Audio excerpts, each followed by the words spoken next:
Rise up!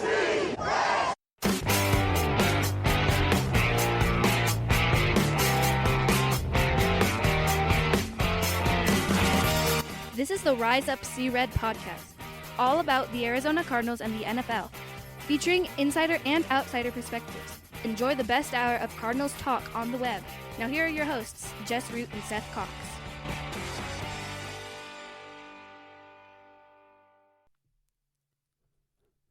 Hello, Arizona Cardinals fans, and welcome to the latest edition of the Rise Up See Red podcast, the best hour of Cardinals talk on the web. I'm your host, Jess Root, from CardsWire.com, the USA Today NFL Wire site that covers the Arizona Cardinals, recording on a Thursday afternoon, the day after the schedule release. With me is co-host Seth Cox from RevengeOfTheBirds.com, SB Nation's Arizona Cardinals site, and also one of the hosts of the original Draft Breakdown podcast. Seth, we get to talk about the schedule and make some stupid early time predictions, but hey, it's, you know, this is kind of interesting. I will say that our predictions were stupid. I did hit week 17 and 18 and nothing else. Yeah, and it's tough, man. I mean, you look at it, I don't want to say they got a pretty good schedule in the sense of how it fell, but I was surprised that both Green Bay and Buffalo were before. Yeah, the weather games are great. Yeah. The weather games are great. They don't have that was one of the key things you and I talked about, is we just assumed one of those games would be in December. And now they technically do have one, but Minnesota's indoors, so it doesn't matter. And so we kind of assumed either Minnesota would be where Buffalo or Green Bay is, and they would have forced the Cardinals to play one of those outdoor games. But I mean, you look at how they did a lot of things this year, and it just seems to be that the NFL is trying to set up most teams for success as best as possible. I mean, you look at the Detroit Lions and something absurd like their first 9 games are indoors.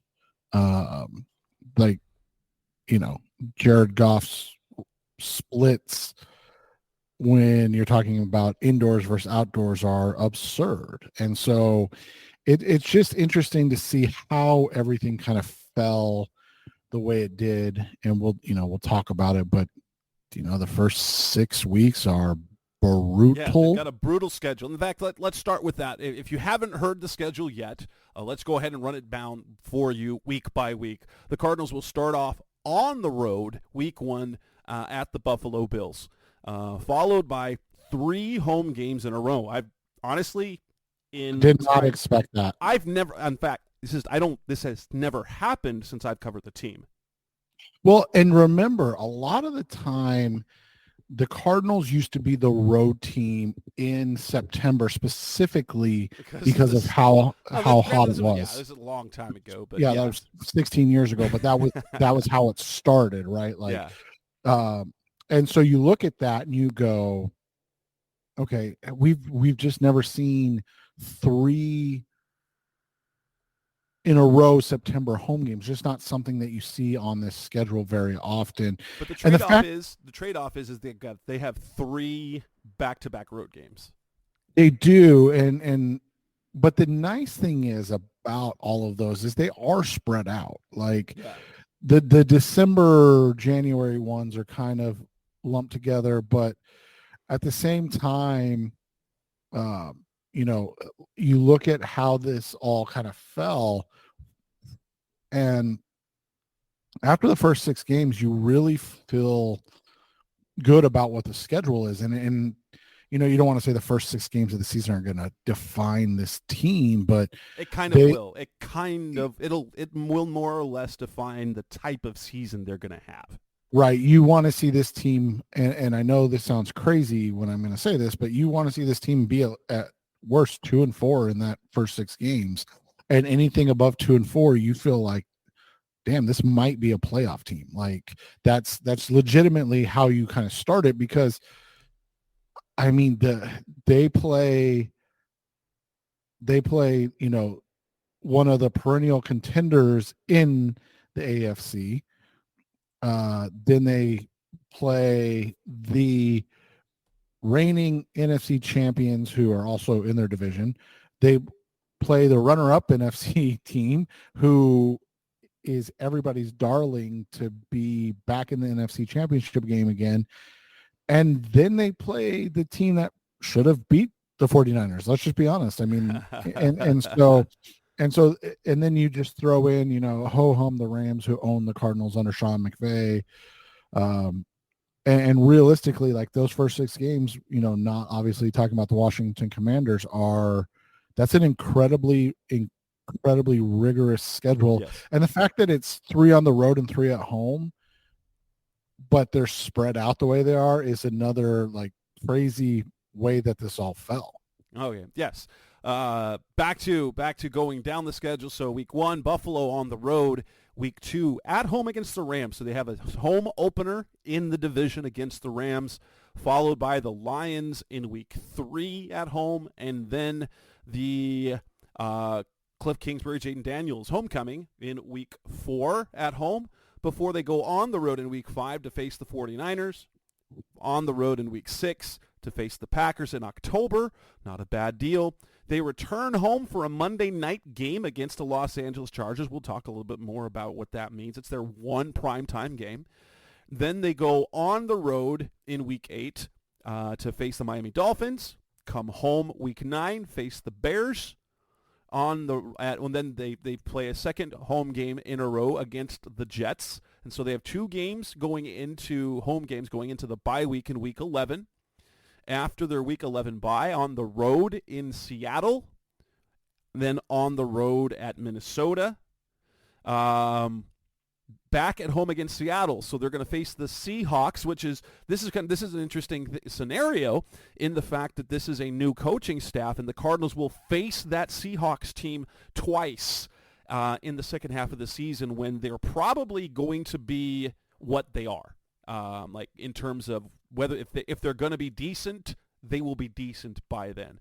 Week 15 at home against the Patriots, on the road against Carolina, on the road against the Rams, and then closing the season at home against the 49ers. And that is the full schedule. Like just at a glance, like you mentioned it, brutal start. They play 5 playoff teams from last season in the first 6 weeks. But, I like that in one sense, because if this team is doing what it's supposed to do, like if it is making the progress that we believe they can make, they shouldn't drown. And basically those first 6 weeks, those first 9 weeks the first 6 weeks, if they can stay afloat, they could make a late push. They could, because the schedule opens up towards the end. Obviously, you've got the Commanders coming to town. You've got some notable matchups. You get Cliff Kingsbury and Jaden Daniels coming back to town. Cliff Kingsbury in week 4.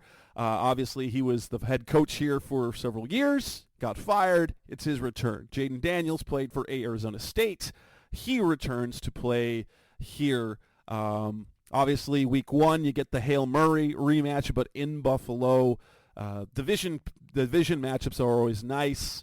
Green Bay on the road, so you're going to face Jordan Love. The Chargers, we'll see about them. How they look. That's still the first half of the season with that new Jim Harbaugh-led team. Week 8 in Miami, that's the kind of the dicey play. Will Tua be hurt?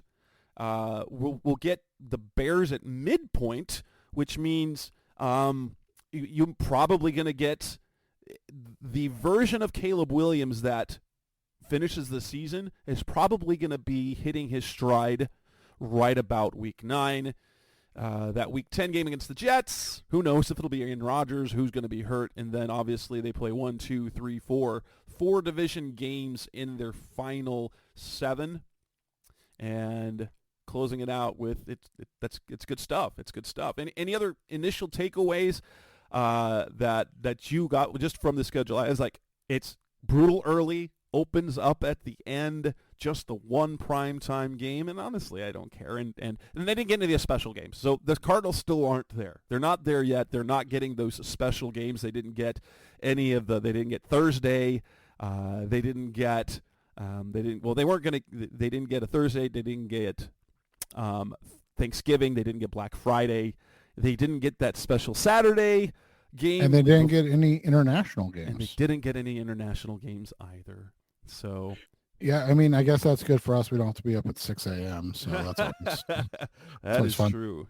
The first reaction is that it's a team, or it's a schedule for a team that they're like, we just don't know. And I think that's a fair thing. Like, we have hope, and expectation is probably the wrong word, but we're hopeful that this team is not just competent but competitive, and can put forth a season where we see 8 to 9 wins at minimum. But also, the defense was so porous last year.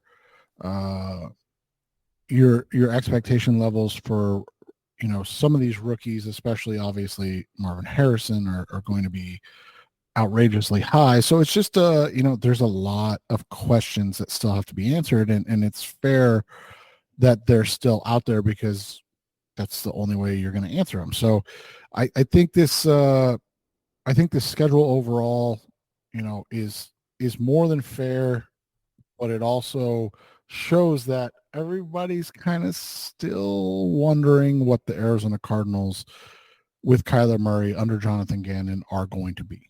But yeah, I do like this is the type of schedule, like especially with the brutal start. If they get a little bit of momentum, we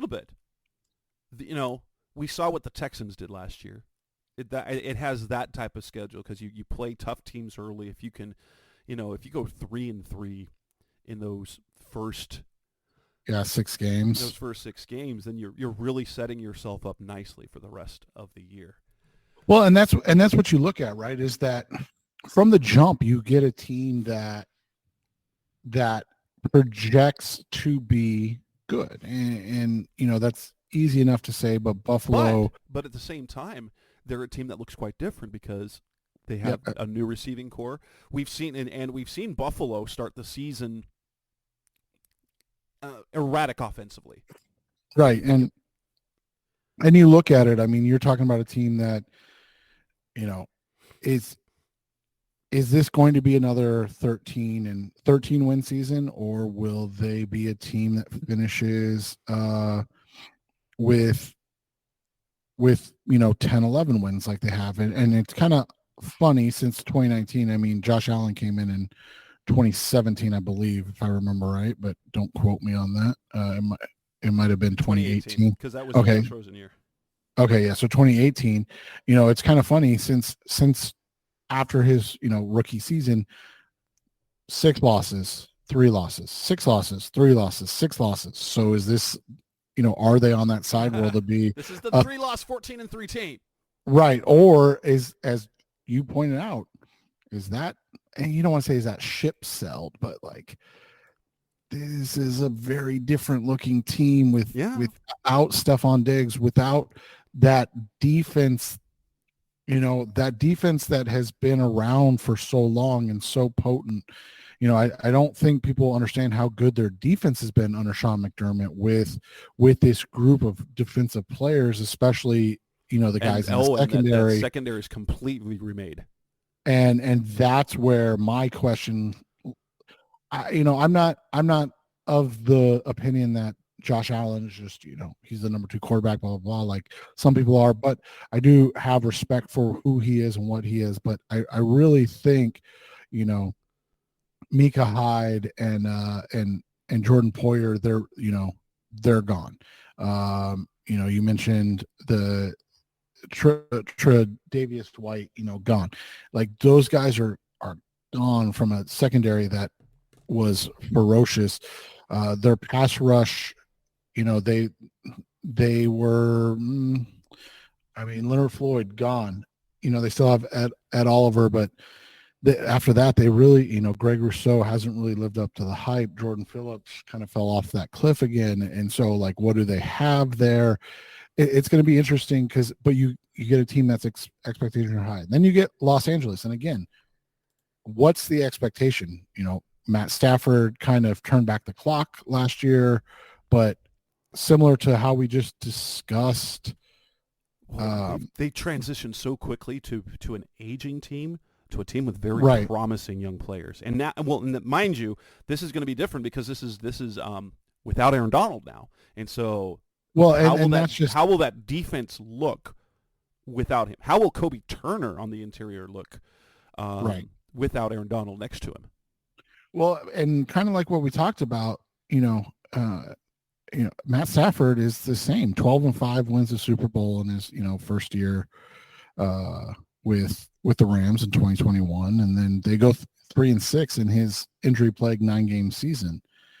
And then he comes back last year, goes 9-6 in 15 games. They, like you said, they look great. You're like, man, I can't figure this team out. Stafford doesn't look as great though. You can tell that, like, he had a good season by all means, but he had. you're talking about a 36-year-old quarterback that's missed a ton of time in the NFL from injuries. He's coming down from special to efficient. It's kind of the Carson Palmer-esque end of things. Like you see the fall off, and you're not saying it in a negative way. You're just saying it in a realistic way. Like, this is a guy that is clearly at the end of his career and still has these incredible flashes of brilliance, but is 36, has missed, swaths of time over his career. And how do they react and respond to that? And like you said, the biggest one for them is simply Aaron Donald. You're talking about the greatest player of a generation. He's gone, and it, you can do as much as you want getting Jared Verse, getting Braden Fisk. You can do that. It's not Aaron Donald. And so how does that defense look and respond without having, legitimately the greatest player of the last 7-8 years? How does that go? And so we'll see how that works itself out, and where that puts them moving forward. But that's where they're at. And then it's just, then it's a normal kind of schedule from there. You've got the Lions, who are, like I said, phenomenal. You've got the Commanders, who we just don't know anything about. And, but from there, it's your standard, like, hey, let's see where this team is. And I think there's no expectation, I think, in that first San Francisco game, right? Like, you and I are going to do our way too early predictions in a minute, and we're both going to say week 5, October 6th is a loss because it's at San Francisco, like, whatever. But I think that's the first game that you look at and you go, unless they're 0-4, in which case you're like, this team's awful. But like, that's the first game you look at, whether they're 4-0, 3-1, or 1-3, and you're like, okay, let's measure them at this point. Like, where are they at? And if they go in and they play competitively and the 49ers are on their game, but the Cardinals can respond and keep things close, a loss even, and at that time you go, okay, this team is where I expected them to be, and they're competing. Whereas, like, even if they're 4-0 and they go to San Francisco and get blown out, you're like, they're just not ready yet, right? Like, and you can have a bad day and whatnot, but it's like, this is the game that's going to be the measuring stick, because this is still the mountain you have to climb, not just in the NFC, but in the NFC West, if you want to truly be a competitive, team that you look at as a true threat to the NFC, crown. Coming up next on the Res of Red podcast, the best of Cardinals talk on the web. Let's talk about the matchups we're looking most forward to, and break it down into, like we did last year. Should win, no chance games, and then kind of the in-betweens. That's coming next on Res of Red. We're back on the Rise of Sea Red podcast, best hour of Cardinals talk. Well, we're going to dive a little deeper into the schedule a little bit. I did want to kind of point out one thing, and if we're diving into this a little bit. It was kind of the Cardinals got a primetime game, but the primetime game that they got shows what they kind of think of the Cardinals because it's a JV game.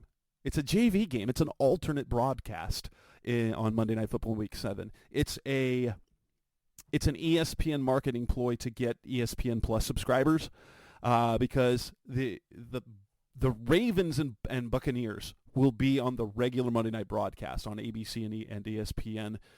They're in Tampa Bay. They'll have the countdown to kickoff crew out there. They'll have the regular broadcast crew, Kirk Herbstreit and them. And then the Cardinals, 45 minutes after that game kicks off, will kick off here in Arizona, streaming only on ESPN Plus. Now, Cardinals fans, you guys don't need to. If you're here local in the viewing area, in the Phoenix area, if you're a Chargers fan in the Chargers viewing area, we will all be able to watch that game on local over-the-air network TV. That's always the deal. Local markets always get that. But it's a throwaway game. So if it's basically becomes if the one game gets out of hand, there's this alternate game, or maybe they're trying to get a few more eyeballs from the West Coast on it. But like the fact that their only primetime game is an alternate broadcast that'll have the B team, it'll have their B team broadcast team. It's only on ESPN Plus. And of course it's against the Chargers. And honest to goodness, the Chargers, for as much promise as they offer every year, you know what they are? They are an unimpressive viewing team. Like Cardinals-Chargers doesn't, like, in terms of football it's important, but in terms of fan interest, never going to move the needle. Right, and that wasn't a surprise. We did wonder maybe if Washington, Chicago, Minnesota, one of those could get a Thursday night game. Kyler Murray against one of these rookie quarterbacks, maybe even Carolina. Oh, come on, they could have done the Thursday night game against Green Bay, like they had here. Give it a couple of rematches. You have the AJ Green rematch. That'd be. I would have done it differently, but nobody cares about the Cardinals. Right, exactly. So that's the thing. That's the thing that we understand as Cardinals fans, having grown up here, having watched the team. When it comes to national interest, nobody around the NFL considers the Cardinals until they've actually shown something. 2016. There were high expectations of the Cardinals because they went 13-3 the year before. There is never buzz leading up. So it is always, they have to prove it before they start getting attention. And that's how it is. Otherwise, they have a good season. The next season, they're going to be intriguing. But no one will ever anticipate the Cardinals having a good season without having had it first.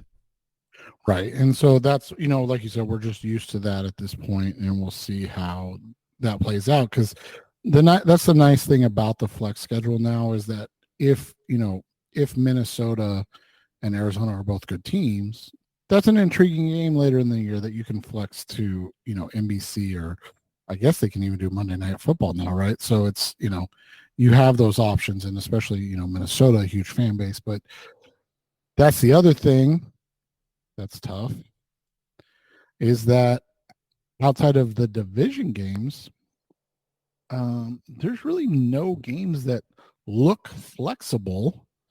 No, not really. In that easier portion of the schedule. I mean, unless both teams between the Bears and the Cardinals, or the Jets and the Cardinals, and I doubt CBS would give up that Jets-Cardinals game. Because remember, they have like veto power over. Yes, they do. They can protect certain matchups. Yeah. So, if both teams are competitive, and the Jets, with their 6 primetime games before that. Let's be honest. Even like a 4:25 start, that you could end up being the game of the week. Like, right. If you ever watch the TV maps, it was like that late game, that 4 p.m. Eastern, the 1 or 2 o'clock start game for us. One of the networks will have like 2 games, and every once in a while they'll have it exclusive. And if it's that good, they might do that. Well, and so so that's just it. So those are, it might happen, but this isn't surprising. And like I said, down the stretch, Chicago has to be good. The Jets have to be healthy. They're going to be good if they're healthy. I mean, I think you and I both agree with that. Yeah. And then then the Cardinals have to be good on the flip side if it's going to be Seattle in either week 12 or week 14, or LA, San Francisco late in the season. So like that's where it comes in. So I think week 7 makes sense. There's a chance the Cardinals are 2-4 at that point. And people are like, why is this the, like you said, the other Monday Night Football game? And it's just grabbing that West Coast. It's all that. It's getting really the West Coast involved is all that is. Last year when we went through the schedule and said the no shot games, you're looking at the schedule, there's really only kind of 2 that you go, no chance, right? You generally say Buffalo's a no chance game, and then the 49ers game on the road. The rest of them. Well, and even that Buffalo game, I mean, right, typically you would say that, but we've seen that opening day games are very tricky for a lot of teams simply because you have an entire offseason to game plan. Now, the Bills coming in different does make that a little different, but we've seen in the past where teams have surprised other teams in game 1 of the season and then gone on to be piss poor. I mean, even last year the Cardinals surprised the Commanders and had a chance to win that game.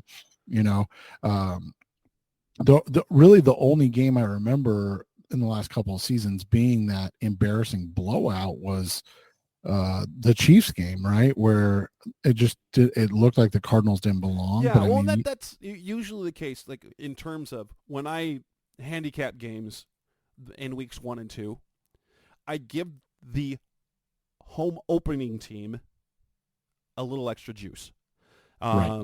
And so that's the reason why I look at that Buffalo game. Well, there are lots of wild cards. That's a home opener for Buffalo, and so on paper I say that's a no chance. That's a no chance game. The 49ers on the road are a no chance game, but I don't look at the rest of those games because they're tough games. Detroit, it's at home. I don't think Miami's good enough or have been consistent enough to say that that's a no chance game because they're hot and cold. The Jets at home I don't think is a no chance, and that for me that's literally it. Those are the only no chance games in my ones where I'm writing those off. Yeah, and for me the ones that I don't want to say like you said it's not no chance, but I would say the hardest ones for me are week 5 and 6 because it's back to back. That San Francisco game's going to be probably emotionally and physically exhausting. And then you go to Green Bay, even though it's, only halfway across the country, it's early and it'll still be an early morning game. So it'll just be interesting to see how that goes. Yeah. And then if you look at the games where we're should win, there's also not many of those games on the schedule. Like you say, okay, they should win. I see 3 that if you're looking at the schedule of what the Cardinals are, you see Commanders at home, you see Patriots at home, and probably Panthers on the road, but that being a road game. Those 3 games are the ones I'm you should win, or you should win 2 out of 3. Yeah, and that's, again, the hard part because, I wrote an article, and this will probably post after the article posts. In fact, I know it will because the article posts in about 30 minutes here. But I wrote an article, and I did say that Panthers game is one I'm excited to see. And the reason why is not because it's the Panthers are going to be exciting in week 16. It's because I want to see where the Arizona Cardinals are. Are they a team that is locked in, that is competing, and that on paper goes across the country and handles their business towards the end of the season when they could be at 7-8 wins already, and they have a real chance to be in the playoffs? Or is this a team that is still too young, still too immature, and then they go across the country and they're hanging on to their playoff lives with 7 wins, and they need to win 2 of their next 3, and you're like, well, hopefully they can get one from the Rams or Niners and then blow one against the Panthers. Like, I think this will tell us a lot about the culture, the team, everything that we've had these questions about, and put them in a position that hopefully we see the outcome that we want. Other than that, I like the schedule. Honestly. I'm looking forward to that Bears game, just because there's going to be a lot of hype. There's a lot of hype for that Bears team with Caleb Williams. I'm not sure they're going to be as good as people think they're going to be. Caleb Williams even has a good year. He's still a rookie. I don't think he's C.J. Stroud, and I don't think he's Andrew Luck. And those are, if you look at, teams that were bottom 10 teams in the league the previous year, and they draft a rookie quarterback first overall, you don't generally see them. You don't see teams be good. It just doesn't happen. It happened with Andrew Luck. It happened with C.J. Stroud. But I don't think Caleb will. Maybe he is, but I don't think he's quite at that level with his skill set and his ability. Yeah, and that'll be another one of the intriguing things to watch and kind of follow along with, because there is so much hype behind him, and the expectation levels for him are so high. And they were clearly a quarterback away last year, and so now they draft a quarterback first overall, and are they going to improve on that, or was that a fluke, all of that stuff. And so that's going to be what's interesting to follow along with on that aspect of things, because it is a lot to ask, and like you said, expect a rookie to come in and just be that good. Coming up next on the Rise Up Series podcast, the best our Cardinals talk on the web. Let's move on to our final segment, where we talk about, we're going to go make some predictions. It's irresponsible, but it's what we do when the schedule comes out. That's coming up next on Rise Up Series. We're back on the Rise of Series podcast, best our Cardinals talk on the web. It's time for irresponsible game-by-game predictions, when basically the most people have barely started OTAs. Some teams have barely started OTAs, but we're going to make game-by-game predictions, and spoiler alert, I'm going to have the Cardinals in a position to make the playoffs. We'll talk about whether that happens. So let's go week by week, starting in week 1, that game and at Buffalo. I'm excited for it, but my expectations are loss. Would you have them losing or upsetting the Bills in this game? Yeah, right now I have them losing. I just, that's a tough opening week. And I think it'll tell us, even a competitive loss will tell us what we want to hear or see about this team. If they're unprepared and get blown out, which we really haven't seen in the Gannon era yet, then it'll be the Rams game. Is the Rams home game last year was the ugliest game that we saw. We were like, wait, are they tanking? Are they? And then they turned around. Well, and no, they clearly were tanking. So week 2. They come home. I have the Cardinals winning this game. They're going to beat the Rams on the road at home, so they're going to get that home opener win. They're going to bounce back from that ugly loss to the Rams, and they're going to get that first win off their back, off their shoulders and out of the way. Do you have them taking that game as well? I do. I have them winning that one, and I think the emotional weight lifted of Aaron Donald being gone gets them over the hump.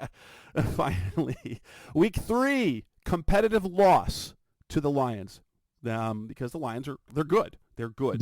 They're very good, and I'd like to see them get this win. I'll be interested to follow along, but yeah, right now I have this as a loss. And then week 4, Commanders. So far, we're in lockstep. They're 1-2 heading into week 4. Their third game in a row at home against the Washington Commanders. I've got them getting the W there because I don't think Washington's that good. And I'm with you on all of that. Like, I'm not impressed with what Washington is going to be right now, and I want to see more before I'm excited for Gene buy Daniels. in. I want him to do well. Yeah, I think everybody wants to see these guys do well. Nobody wants to see anybody fail. I mean, I know there are some ASU fans that may want him to fail, but for the most part, nobody wants to see anybody just be awful. Then they go on the road for 2 games, that tough stretch against the 49ers and the Packers. Guess what? I have them taking losses in both, and during that first 6-week stretch, they are 2-4. Is there anything that happens differently with you? No, ironically, those are the same. Okay, so and that's, if we were to pick 3-3, we'd be edging on too optimistic, probably. Yeah, definitely. I think it would be a little over the top hyped, but I don't think 2-4 is over the top. No, but what we do expect from this team is for them to move forward. And maybe if we're wrong, and then this whole process is a mess. So Week 7 coming back to town to play the Chargers on Monday Night Football. I have them winning that game. What about you? I have them winning that game as well. I think this is a game where they can get they can kind of establish what they are as a team. They get to 3-4, and they have a chance to get to 500 the next week in the first 8 weeks. And going to Miami in Week 8. This is the game that they're going to steal. This is their steal game on the road this year. I think they steal that win in Miami in October, and they will even their record at 4-4 for me. Yeah, and I still have them losing this one. So you go, across the country on a short week, early time game in one of the hardest cities to play in because of the nightlife around the city. So I'm going to go that they end up losing that one. And they sit now at 3-5 for you, 3-5 for yep. me. And then Week 9 coming home against the Bears, I have them, after that tough stretch, I have them winning 3 in a row. And I think they beat the Bears. That's one. It's not a steal game, but this is a game where if the Cardinals are competitive, they can do this one. It's a seemingly quality team, but they have more talent this year, and the Cardinals. So that defense is improved, so they're not terrible, and the offense is improved, and they're good. And so I have them winning their 3rd game in a row, improving to 5-4. Yeah, I have them winning and beating the Bears and kind of setting up a interesting 7-week stretch. And the next game, Week 10, leading up to the bye week, in Week 10 at home, I see them taking a loss to the Jets, dropping them to 5-5 before the bye. Yeah, and I have them beating the Jets right before the bye, so they're 5-5. There's the bye week. They come off the bye week in Seattle. I'm not ready to predict road division wins yet. And so I have them taking a loss there. So after they won 3 in a row, they've now lost 2 in a row to drop to 5-6. I have them losing this one as well. So that takes them to 5-6. But like I said, an interesting 7-week stretch. Well, 8, including the bye for me. In Week 13, on the road against Minnesota, I also have them taking a loss. So they go from winning 3 in a row to losing 3 in a row. Yeah, and I have them beating the Vikings on the road. That's the road steal that I see this season. Okay, so you have them 6-6, and I have them 5-7, or is it Yep. both? Is it both 5-7? No, I'm now at 6-6. Okay, and then they return home Week 14 against Seattle. They pick up a win to improve to 6-7. They're going to take that division home game to improve to 6-7. Yeah, and I've got them winning as well. So now they're sitting at 7-6, and like I said, have a chance to really potentially make a run into the playoffs. They returning home for the second week, going that back-to-back at home. They got the Patriots. I got them winning that game, so they improved to 7-7, and things looking interesting for the Cardinals down the stretch. 14 games in to be 7-7 with 3 games remaining, 4 games. So they're 7-7. Yeah, and so they got 3 games remaining. They're very much in the hunt, and this is exciting. Yeah, and I have them winning this game. So, now they're at 8-6. And, like I said, they got a real shot now. And on the road in Carolina, I have them. So if they'll go, the season's gone. They win 3 games in a row. They lose 3 games in a row. Now I have them winning 3 games in a row again. They improved to 8-7. Putting themselves in playoff position with a win over Carolina for the 2 divisional games over the last 2 weeks, where they could control their own destiny and make the playoffs. Yeah, and I have them winning that game as well, so that gets them to 9-6 on the season, coming into the last 2 games against division rivals. And unfortunately, I don't think they're there yet.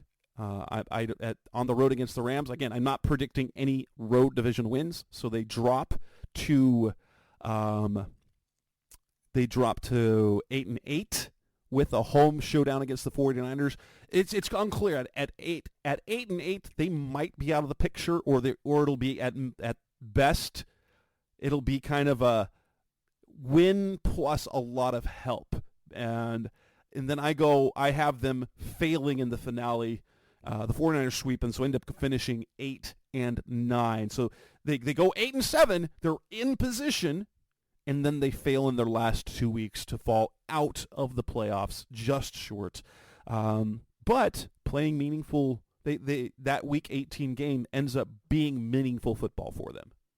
Yeah, and I have them losing the final 2 weeks as well. That gets them to 9-8. So we're just on flip sides of this whole thing. And you might have them in the playoffs, and mine definitely they would not be in the playoffs, most certainly.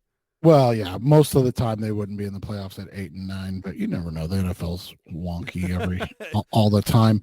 But I mean, this is a schedule that sets up for them to have a chance. And like I said, that 7-week stretch from week 7, and I know it's technically 9 weeks, but from week 7 to week 16 with their bye week, and they go they're able to go 6-2 in those games and really turn it on. I think that's why I like what they have, but it's tough, man. I mean, the start of that season's tough. Going to be tough to win, tough to overcome some things. And then you throw in out of that bye week, that at Seattle, at Minnesota, versus Seattle, that's a tough 3-game stretch as well. So you've got some chunks of the schedule that could play, havoc, or could give this team a chance. And that's, you and I have said that from the beginning. That's all we care about, is that they have a chance. Yeah, and that's what we should expect this year. Now, if they come out of the gate, win 3 games, 4 games out of the first 6, well, then maybe we can take it up a notch. But I think that's kind of a reasonable way to go. Last year, everyone, you can laugh at me. It's fine. I predicted 7 wins, but I also predicted Kyler Murray would be back earlier than he was. I had him coming back. What was it? The Ravens game, yeah. Yeah, I actually had him coming back for the Rams. And, that's right, the week before the Ravens game. Yeah, I had him coming back before then, and so had that happened, I think they would have had a different season. But when he didn't come back till after the Browns, yeah. Anyway, that'll wrap up this edition of the Rise Up Secret Podcast, special of Cardinals Talk on the Web. This has been episode 542.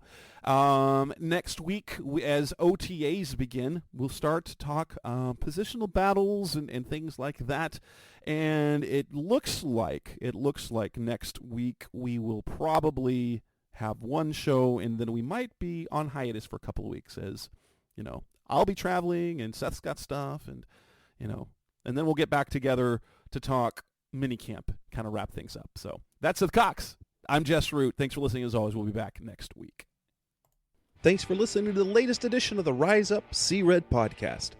Listen to previous episodes and subscribe to the show on Apple Podcasts, Stitcher Radio, Audioboom, or many other podcast platforms so shows are delivered directly to your mobile device. Please give the show a 5-star rating and always support the sponsors who support the show. We'll be back soon for the best hour of Cardinals talk on the web. Rise up, Red Sea, be red, see red, and of course, rise up, see red.